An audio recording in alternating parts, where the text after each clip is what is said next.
தூத்துக்குடி மாவட்டத்தில் நெடுஞ்சாலைகளில் செல்லும் வாகனங்களுக்கு சுங்க கட்டணம் செலுத்துவதில் இருந்து விலக்கு அளிப்பதாக தூத்துக்குடி மாவட்ட ஆட்சியர் லட்சுமிபதி உத்தரவு பிறப்பித்திருக்கிறார்.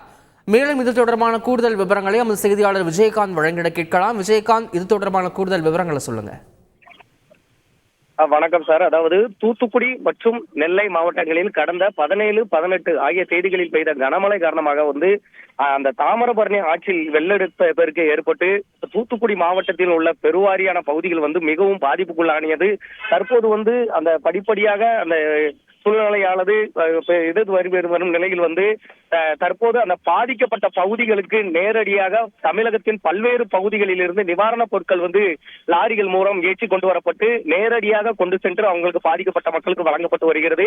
இந்த நிலையில் பெருவாரியான மாவட்டங்களில் இருந்து இந்த நிவாரணப் பொருள் வந்து கொண்டிருப்பதால் எந்தவித சிரமமும் இன்றி செல்வதற்காக நெடுஞ்சாலைகள் வரக்கூடிய வாகனங்களுக்கு அந்த சுங்கச்சாவடியில் கட்டணம் வசூலிக்க கூடாது, அதிலிருந்து வரி விலக்கு அளித்து மாவட்ட ஆட்சியர் தற்போது உத்தரவிட்டுள்ளார். இந்த உத்தரவானது 24/12/2023 இன்று முதல் வரும் 31/12/2023 வரை இது செல்ல ஆகும் எனவும் கூறப்பட்டுள்ளது.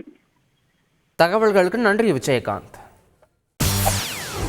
செய்திகளை உடனுக்குடன் தெரிந்து கொள்ள உடனே சப்ஸ்கிரைப் பண்ணுங்க.